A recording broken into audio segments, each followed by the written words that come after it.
오늘 함께 읽으실 말씀은 마태복음 26장입니다. 마태복음 26장 31절에서 35절 말씀, 우리 한마음 한 목소리로 읽겠습니다. 그때에 예수께서 제자들에게 말씀하셨다. 오늘 밤에 너희는 모두 나를 버릴 것이다.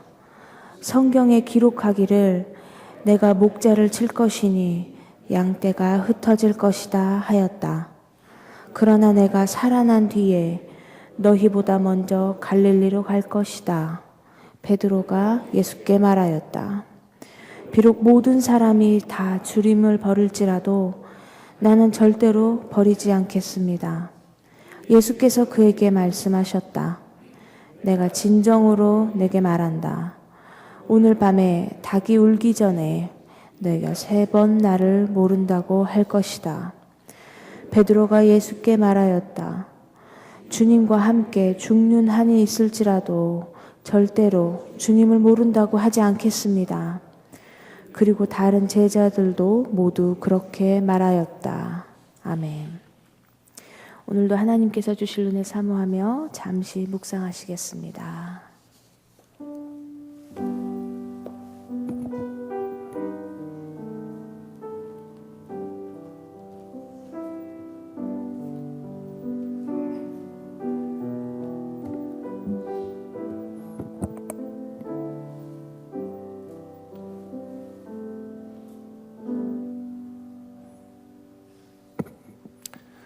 이 아침에도 건강한 몸으로 기도의 자리로 나오신 여러분들을 주의 이름으로 환영합니다. 계속해서 하루도 빠지지 않고 커피 준비하는 것, 또 문 열기 위해서 수고하는 목사님들, 또 영상을 준비하시는 집사님, 또 피아노로 섬기시는 모든 분들, 이런 분들이 있기 때문에 우리가 그냥 나와서 예배 드리고 기도하고 갈 수 있습니다. 모든 숨어서 수고하는 모든 분들에게 감사를 드립니다. 예수님과 제자들은 마가의 다락방에서 나와서 금문을 통해서 기드론 골짜기로 향하십니다. 골짜기 동편, 즉 올리브산 아래쪽에 겟세마네라고 하는 올리브 숲이 있습니다. 앞으로 보겠지만 주님께서는 그곳에서 기도하시면서 마지막을 준비할 예정이셨습니다. 주님은 앞으로 닥쳐올 일에 대해서 마음을 준비하러 가시고 제자들은 영문을 알 수 없는 불길한 느낌을 씹으며 뒤따라 갑니다. 가는 길에 침묵을 먼저 깨신 분은 주님이십니다. 31절 32절에 보면 이렇게 말씀하시지요. 오늘 밤에 너희는 모두 나를 버릴 것이다. 성경에 기록하기를 내가 목자를 칠 것이니 양떼가 흩어질 것이다 하였다. 그러나 내가 살아난 뒤에 너희보다 먼저 갈릴리로 갈 것이다. 이 말씀을 듣고 제자들은 가슴이 철렁 내려앉았을 것입니다. 저녁 식사를 나눌 때는 너희들 중에 한 사람이 나를 팔아넘길 것이라고 하시더니 이번에는 모두 당신을 버릴 것이라고 하십니다. 그러면서 스가랴 예언자의 말씀을 인용하시지요. 하나님께서는 스가랴의 입을 통해서 하나님의 심판이 임할 날에 대해서 이렇게 말씀하시지요. 스가랴 13장 7절부터 9절에 이렇게 말씀하십니다. 카라 깨어 일어나서 내 목자를 쳐라. 나와 사이가 가까운 그 사람을 쳐라. 나 만군의 주가 하는 말이다. 목자를 쳐라. 그러면 양떼가 흩어질 것이다. 나 또한 그 어린 것들을 칠 것이다. 내가 온 땅을 치면 3분의 2가 멸망하여 죽고 3분의 1만 살아남게 될 것이다. 나 주가 하는 말이다. 그 3분의 1은 내가 불 속에 집어넣어서 은을 단련하듯이 단련하고 금을 시험하듯이 시험하겠다. 그들은 내 이름을 부르고 나는 그들에게 응답할 것이다. 나는 그들을 내 백성이라 부르고 그들은 나 주를 우리 하나님이라고 부를 것이다. 예수님은 당신에게 일어날 일들을 생각하면서 스가랴를 통해 주신 하나님의 말씀을 기억합니다. 주님은 목자로 오셨지요. 자신의 모든 욕구를 채우기 위해서 양을 기르는 목자가 아니라 양들을 위해서 생명이라도 내줄 그런 선한 목자로 오셨습니다. 그 목자에 대해서 하나님은 나와 사이가 가까운 사람이라 그렇게 표현을 합니다. 선한 목자는 하나님에게 이토록 중요한 존재이십니다. 그런데 하나님은 그 목자가 해를 당하도록 그냥 두고 보십니다. 그리고 목자가 해를 당하면 양떼는 뿔뿔이 흩어질 것입니다. 그런데 그것이 끝이 아니라는 것이지요. 그 환난을 통해 살아남은 3분의 1이 금처럼 단련되어 다시 쓰임받게 될 것이라 하는 그런 예언을 스가랴를 통해서 주십니다. 예수님도 당신의 죽음이 끝이 아니라는 사실을 알고 계셨습니다. 스가랴를 통해 주신 예언의 말씀처럼 앞으로 당할 환난을 통과하면서 금처럼 연단될 사람들이 있을 것이라고 생각하셨습니다. 뿐만 아니라 죽은 자들 가운데로 내려가신 후에 부활할 것을 아셨습니다. 주님은 부활하실 것에 대해서 제자들에게 이미 3차례나 우리 복음서에 기록된 것만 따져도 3차례나 말씀을 해주셨지요. 지금 이 자리에서 예수님은 한 가지 말씀을 더 덧붙입니다. 내가 이제 부활할 텐데 부활하고 나서 너희보다 먼저 갈릴리로 가시겠다 말씀하십니다. 너희보다 먼저라는 표현 속에 예수님이 목자라는 사실이 암시되어 있습니다. 목자는 늘 양보다 먼저 앞서 가게 되지요. 주님께서 왜 부활하신 후에 갈릴리로 가겠다고 하셨을까? 오직 주님만이 대답할 수 있는 질문입니다. 하지만 전혀 추측이 불가능한 것도 아닙니다. 갈릴리는 예수께서 처음 사역을 시작하신 곳이지요. 뿐만 아니라 갈릴리는 예수님과 제자들의 첫사랑이 시작된 곳입니다. 따라서 갈릴리로 가시겠다는 말은 첫사랑의 장소로 돌아가서 처음 마음을 회복하겠다는 뜻입니다. 주님께서는 환난을 통과하고 살아남은 제자들을 갈릴리로 다시 모아 새롭게 출발할 것을 마음에 두고 이 말씀을 하신 것입니다. 유월절 식사는 해가 진 다음에 시작이 되는데요. 전통적인 형식을 따라서 그걸 하게 되면 그 식사가 끝나면 거의 자정이 될 정도로 긴 그런 의식이었습니다. 그러니 지금 예수님과 제자들은 깊은 밤에 겟세마네로 가고 있는 것입니다. 어둡고 차가운 밤길을 걸으면서 주님께서는 생각하기도 싫은 두려운 말씀을 주십니다. 그때 베드로가 응답을 하지요. 비록 모든 사람이 다 주님을 버릴지라도 나는 절대로 버리지 않겠습니다. 우리가 복음서를 통해서 읽는 베드로의 행위는 늘 이런 식입니다. 그의 급한 성격 탓입니다. 하지만 이 말을 할 때 그는 진심이었을 것입니다. 정말 그러고 싶었을 것입니다. 하지만 그는 그렇게 강한 사람이 못 되었습니다. 아니, 누구라도 그럴 것입니다. 인간은 그렇게 강한 존재가 아닙니다. 그렇기 때문에 절대로라는 말을 조심해야 됩니다. 절대라는 말은 오직 절대자이신 하나님에게만 속한 말입니다. 피조물이요 또한 죄로 물든 우리는 상대적인 존재지요.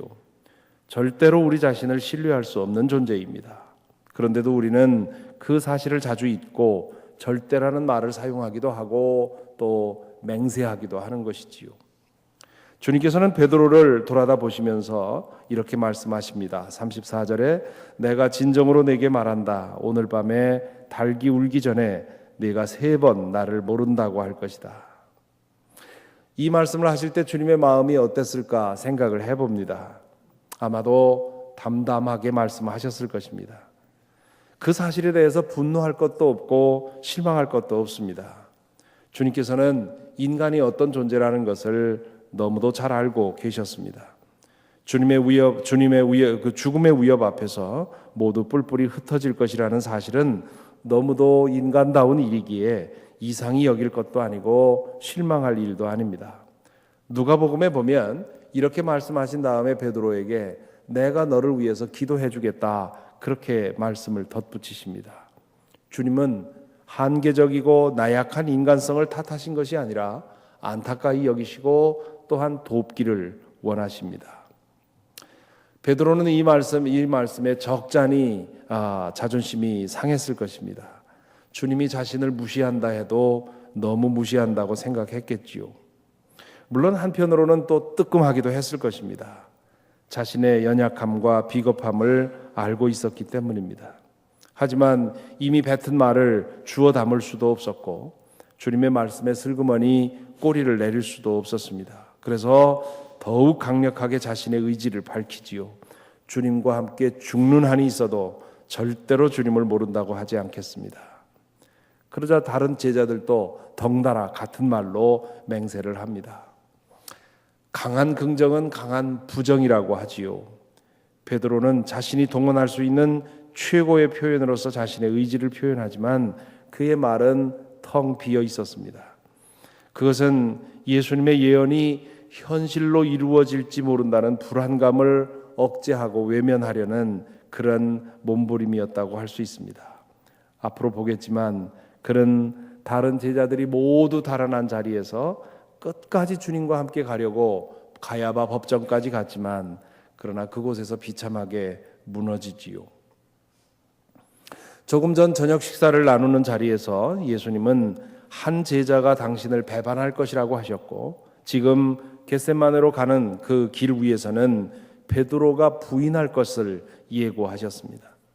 당신을 배반할 사람이 누구인지에 대해서는 말씀을 하지 않았지요. 반면 당신을 부인할 사람에 대해서는 분명히 밝히십니다. 또한 당신을 배반할 사람에 대해서는 차라리 태어나지 않았으면 더 좋았을 것이라고 하셨는데 베드로에 대해서는 내가 너를 위해서 기도하겠다 말씀을 하십니다. 얼른 보기에는 다를 것 없어 보이는 행동인데 주님께서는 전혀 다르게 취급하시지요. 가롯 유다의 배반과 베드로의 부인 사이에는 결정적인 차이가 하나 있습니다. 가롯 유다의 행동은 자기 스스로 택한 죄인 반면에 베드로의 행동은 인간의 연약한 본성으로 인해서 당한 실패입니다. 가롯 유다는 악했고 베드로는 약했습니다. 스스로 택한 죄악에 대해서는 그에 상응하는 심판이 있습니다. 하지만 연약함으로 인해 범하게 되는 실수와 실패에 대해서는 주님께서 같이 아파하시고 또한 도와주십니다. 연약한 것이 죄는 아니기 때문이지요. 그러므로 하나님 앞에 자신의 연약함과 한계를 인정하고 늘 도움을 구하는 것은 매우 중요한 일입니다. 베드로처럼 그 연약함을 부정하려 할 때 심하게 넘어집니다. 반면 자신의 연약함을 인정하고 주님의 도우심을 구하며 겸손하게 행동할 때는 넘어짐이 덜하게 되어 있습니다. 그래서 바울 사도는 고린도전서에서 그러므로 서 있다고 생각하는 사람은 넘어지지 않도록 조심하십시오라고 권면을 합니다. 그렇다고 해서 나는 아무것도 할 수 없다, 나는 늘 연약하다고 그렇게 패배주의적인 태도로 살라는 뜻은 아닙니다. 주님께서 주시는 능력으로 자신감을 가지고 살아가되 언제나 넘어질 수 있는 존재라는 사실을 잊지 말아야 한다는 말이지요. 가야바의 법정에서 심하게 깨어졌던 베드로가 부활하신 주님을 만나 회복되고 성령의 충만함을 받아 어떻게 변화했는지 우리는 사도행전과 베드로 전후서를 통해서 확인할 수 있습니다. 그는 가야바의 법정 바깥 어두운 곳에서 심하게 통곡하며 산산이 깨어졌을 것입니다. 추측컨대 그때 베드로는 자신에 대한 모든 신뢰를 내려놓았을 것입니다. 그렇게 심하게 깨어진 베드로를 부활하신 주님께서 방문하여 회복시켜 주셨고 오순절에 성령께서 그를 변화시켜 주셨습니다. 그는 더 이상 자신의 의지를 믿고 나서거나 자신하지 않았습니다. 그가 믿는 것은 자신의 의지가 아니라 성령의 능력이었습니다. 주님께서 스가랴의 말씀을 인용하신 것처럼 베드로는 금과 같이 연단되어 하나님 나라를 위해 쓰임받게 되지요.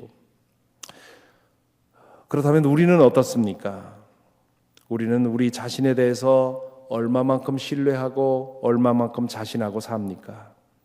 그 신뢰의 근거가 무엇입니까? 만일 그 신뢰가 자신의 지식이요, 주관이요, 의지력이라면 때로 가룟 유다처럼 악한 행동을 할 수도 있고 베드로처럼 심하게 무너질 수도 있습니다. 하나님 앞에서 피조물로서 그리고 죄인으로서 자신의 연약함을 인정해야 합니다. 우리가 신뢰할 것은 오직 우리 안에서 역사하시는 성령의 능력뿐입니다. 그러므로 우리 안에 주의 성령이 거한다고 하는 사실을 우리가 알지 못한다면 우리는 우리 자신에 대해서도 의지할 수가 없습니다.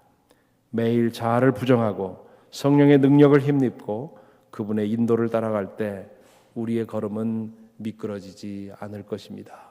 오늘 또 우리의 부족함을 인정하고 매 순간 성령의 인도하심을 따라 오늘 하루도 견고한 걸음으로 살아가는 저와 여러분이 되기를 바랍니다. 찬송가 부르겠습니다. 433장입니다. 433장.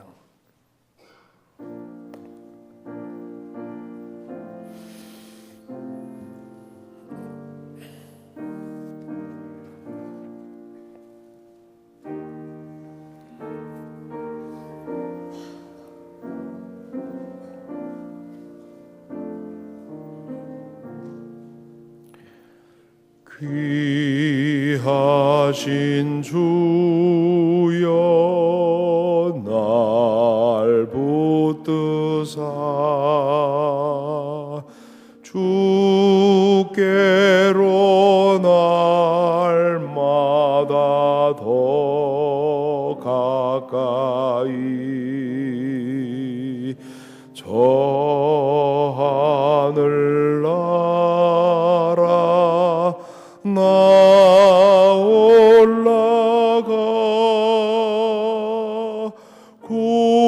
구주의 품 안에 늘 안기어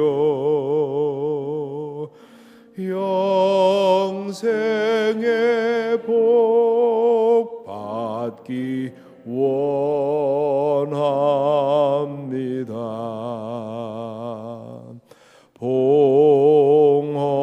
봉헌할 물건 나 없어도 날마다 주께로 더 가까이 내 죄를 주께 다 고하니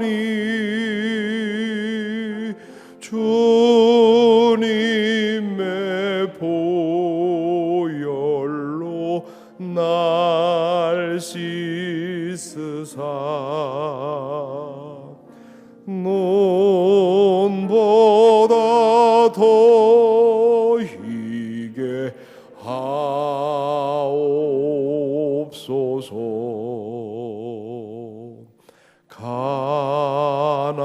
간악한 마귀 날 꾀어도 주께 앞으로 더 가까이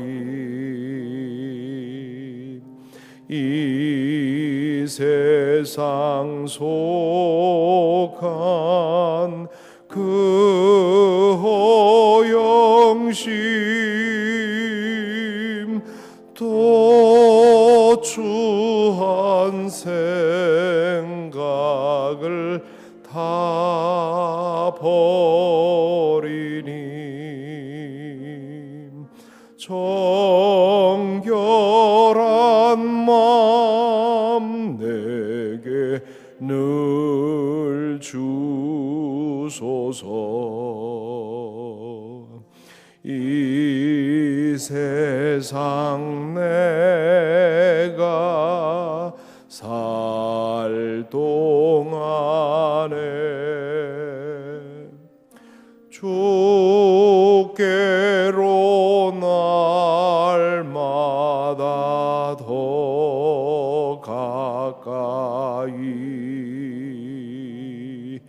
저 배는 천국 나 들어가 하나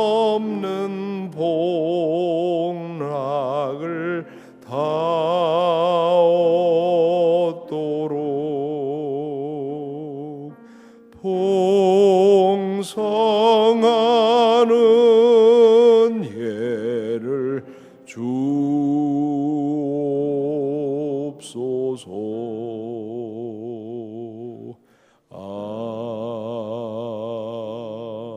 아멘. 오늘 저녁 8시에 고정정님 집사님 고별 예배가 있고요. 또한 우리 새벽기도 그동안 쭉 같은 자리 지키셨는데 매일 기도하셨는데 윤석현 집사님 늘 어머니를 생각하면서 새벽기도에 나오시고 그렇게 기도하신 분인데 어제 어머님 소천하셔서 한국으로 가셨습니다. 그래서 저 뒷자리가 비어 있는데 그 윤석현 집사님 위해서 어머니를 매우 사랑했던 분인데 아주 슬픔을 가지고 한국으로 가셨습니다. 위에서 기도해 주시기 바랍니다. 함께 기도하겠습니다. 먼저 오늘 우리에게 주신 말씀을 생각하며 우리 자신을 위해서 기도하십시다. 우리 자신은 우리 자신을 어떻게 생각하고 있습니까? 베드로처럼 내 의지면 된다고 믿고 살아가고 있는 것은 아닙니까? 가룟 유다처럼 자신의 철학과 신념을 절대화시키고 그것에 목숨을 걸고 살고 있는 것은 아닙니까? 나의 의견, 나의 주관, 나의 철학, 나의 의지력 이런 것들을 믿으면 언제든지 넘어질 수 있고요. 또 때로는 심하게 깊은 죄를 범할 수도 있습니다. 오늘 말씀을 통해서 우리 자신의 연약함을 묵상합니다. 우리 자신도 우리 자신이 어찌할지 알 수 없는 그런 연약한 존재입니다. 평안할 때, 상황이 좋을 때는 무엇이든 할 수 있을 것 같고 얼마든지 선하게 살 것 같고 얼마든지 의로울 것 같지만 그러나 때로는 작은 유혹 앞에서도 흔들리는 것이 우리입니다. 그러므로 매일같이 주님 앞에 우리의 연약함을 인정하고 귀하신 주여 날 붙드사 날마다 주께로 인도하옵소서. 귀하신 주여 날 붙들어 주셔서 나의 힘이 되시고 나의 인도자가 되어 주옵소서. 그렇게 살아가야 할 것입니다. 그럴 때 우리가 진실로 신뢰하는 것이 생기고 우리의 발걸음이 흐트러지지 않을 것입니다. 이 시간 우리 소리를 내서 함께 기도할 때 주님께 우리의 연약함을 내려놓고 순간순간 주님을 의지하고 살아갈 수 있도록 우리의 신뢰의 근거가 오직 주님이 될 수 있게 해달라고 우리 함께 기도하겠습니다. 아버지 하나님 감사합니다. 오늘의 말씀을 통해서 우리 자신의 모습을 보게 하여 주시옵시고 우리가 얼마나 연약하고 참으로 부족한 존재인지를 알게 하여 주시니 감사합니다. 아버지 하나님 강인함의 그 상징이었던 가룟 유다와 베드로를 생각합니다. 오 주님이여 우리로 하여금 우리 스스로 강해지려고 애쓰지 않도록 인도하여 주옵소서. 우리의 연약함을 내려놓을 수 있도록 인도하여 주옵소서. 우리의 의심과 우리의 불신과 우리의 비겁함과 우리의 유혹을 주님 앞에 내려놓고 주님께서 우리를 붙드시고 인도하시기를 구하도록 주님 저를 붙들어 주시옵소서. 우리가 연약함으로 인해 넘어지지 않게 하여 주시옵시고 우리의 헛된 생각으로 인해서 악한 일을 저지르지 않도록 주님 인도하여 주옵소서. 우리 자신의 소신을 붙들고 살아가는 것이 아니라 주님의 말씀을 붙들고 살아갈 수 있도록 인도하여 주시옵시고 우리 자신의 의지를 신뢰하는 것이 아니라 주님께서 우리에게 주시는 힘을 신뢰할 수 있도록 주님 인도하여 주시옵소서. 그리하여 매일매일 주님 우리 옛사람 주님 안에 죽게 하여 주시옵시고 주님께서 주시는 새 능력으로 살아가도록 오늘 하루도 주여 우리를 든든히 붙들어 주시옵소서.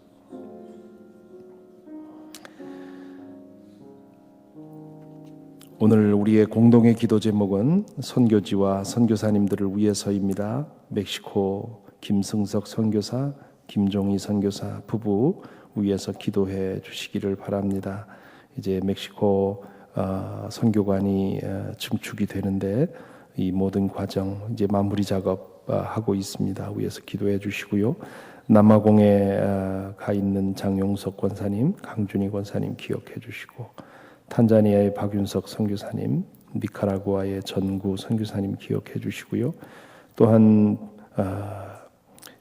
여러분이 아는 대로 여러분 개인적으로 또한 지원하시는 그런 선교사님들이 있을 것입니다. 기억을 해주시고, 또한 오늘 장례 예배를 드리는 고 정정림 집사님 그 가족들을 기억해 주시고, 또 어머님의 부음을 듣고 한국으로 간 윤석현 집사님 위해서 기도해 주시고요.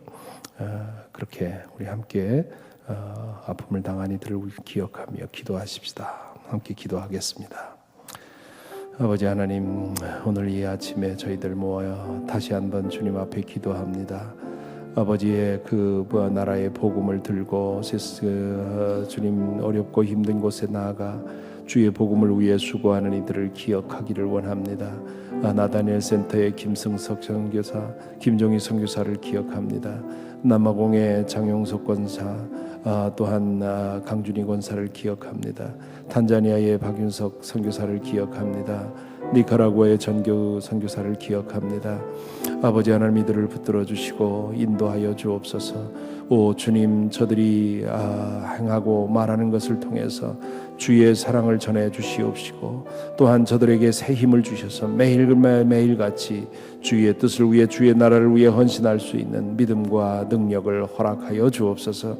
아버지 하나님, 어머니의 그 부음을 듣고 떠난 윤석현 집사를 위해 기도합니다. 주님, 당신의 아들을 붙들어 주시옵시고, 주님 그 허전한 마음, 그 슬픈 마음을 위로하여 주시옵시며, 아버지 모든 장례 절차를 주님께서 이끌어 주시고 붙들어 주시옵소서. 고 정정림 집사님의 그 고별 예배를 위해 기도합니다. 아버지 하나님, 남겨진 모든 절차를 주님께서 인도해 주셔서 모일 때마다 하늘의 위로를 경험할 수 있도록 인도하여 주시옵시고, 주님 우리에게 주신 이 삶에 대해서 다시 한번 생각하는 귀한 계기가 될 수 있도록 주님 붙들어 주시옵소서.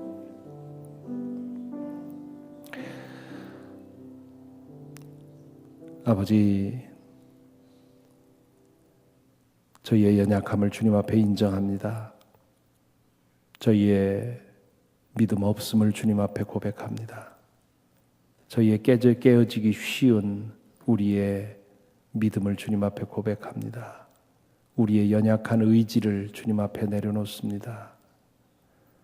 우리 안에 있는 죄의 유혹을 주님 앞에 내려놓습니다. 끊임없이 계산하고 끊임없이 죄를 탐하는 우리의 습성 또한 주님 앞에 내려놓습니다. 오 주님, 저희를 붙들어 주시고 인도하여 주셔서 주의 성령으로 우리를 새롭게 하시고 힘 주시고 능력 주셔서 우리 자신을 믿지 않게 하여 주시옵시고, 오직 우리 안에 계신 주님을 의지하고 오늘 하루도 살아가도록 인도하여 주시옵소서. 우리가 미끄러질 때 주님 잡아주시고 넘어질 때 다시 일으켜 주시는 그 사랑과 자비를 저희가 믿습니다. 하오나 주님, 저희로 하여금 늘 주님께 의지함으로 인해 우리의 미끄러짐이 더할 수 있도록 인도하여 주시옵시고, 우리의 넘어짐이 덜할 수 있도록 주님 지켜 주시어서 늘 주님과 함께 동행하는 삶의 기쁨을 누리며 살아가도록 인도하여 주시옵소서.